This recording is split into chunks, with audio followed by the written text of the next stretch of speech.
Right, thank you very much.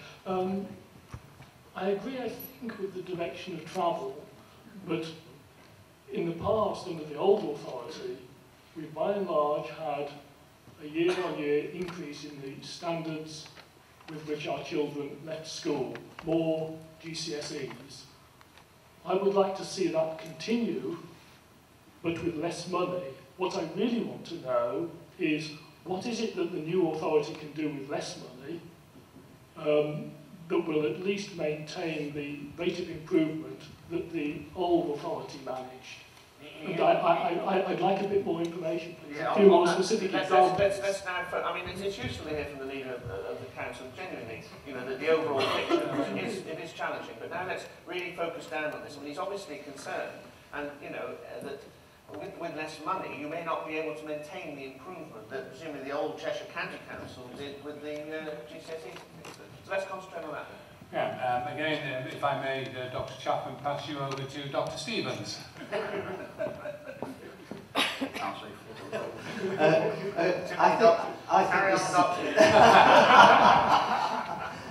Please just call me John. I think what's behind this is some really good points. And first of all, I would say, in relation to standards, it is true that in absolute terms, when you look at the outcomes in terms of GCSE or equivalent qualifications, there was a small year-on-year improvement over the last few years.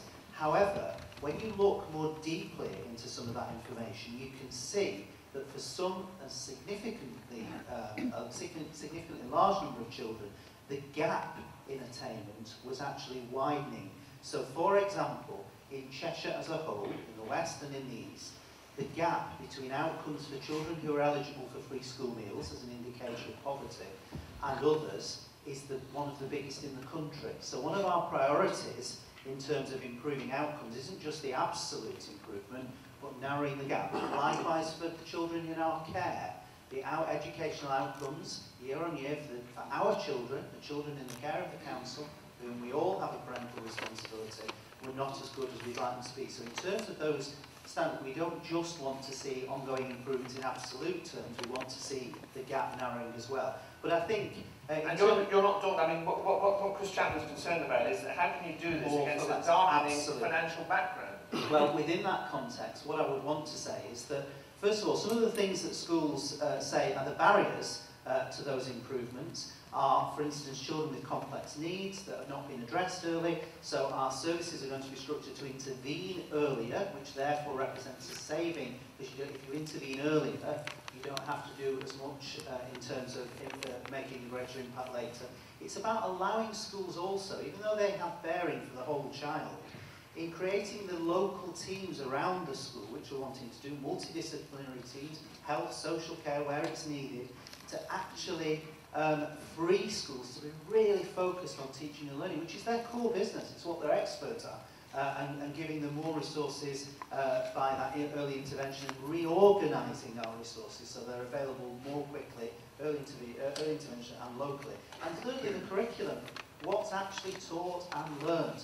There's huge resource out there in our business community, in our colleges, that we can make much more of, and thereby achieve a saving, because we're not having to duplicate everything in every institution. I mean, what he seems to be saying is it's not all about money. Clever thinking and reorganising resources, even with a difficult economic background, improvements can be made. Well, I certainly agree. A lot of it is about how we spend the money rather than the absolute amount of money to spend.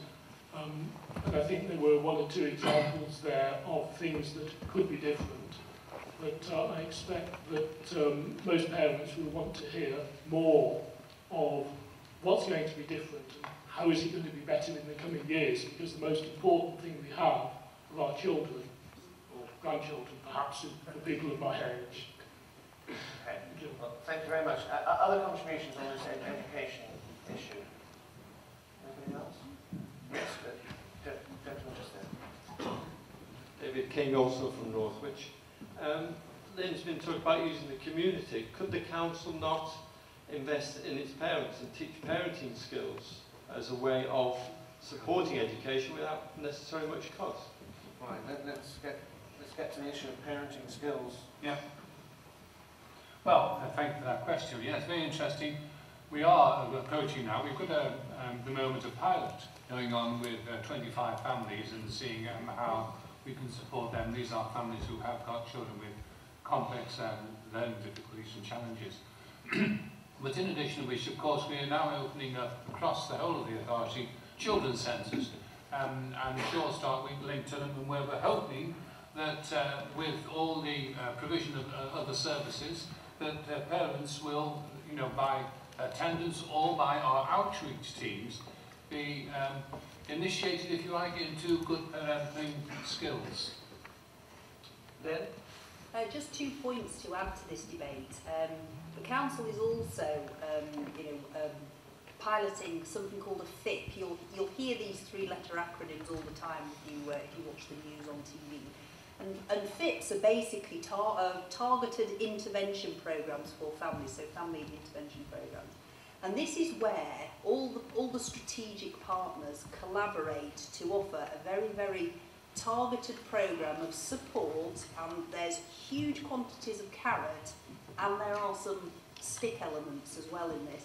And we're looking to work with some of our most vulnerable families who don't just have, sort of learning difficulties, but the whole family have sort of fairly complex needs that not just the council working in isolation can address. So there's probably a health issue, there may be some alcohol and drug dependency issues in there, and there will be obviously an element of learning and training in there.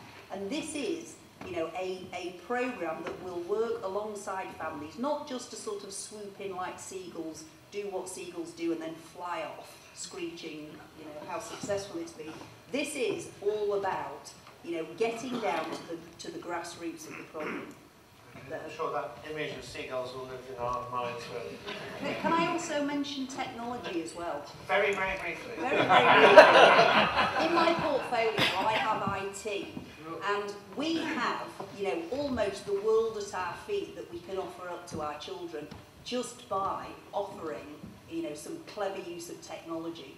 So I think that we will be able to offer, you know, huge quantities of content, and also be able to sort of spread the great work that's done within our education system across a wider base by using technology. Now, some of the more traditional teachers in our midst, and I know Arthur and I have some interesting debates about this, probably shudder because it's quite a different model of teaching our young people. But we have to understand that our young people are very different to when we were at school, and they do spend a lot of time on a social networking sort of platform. They do Google and Twitter and do all these things that none of us really understand. And so it's been able to make education relevant to the lives they live today, so that they can take all those things that we can teach them and apply them. Okay. And it will be that application that narrows the gap.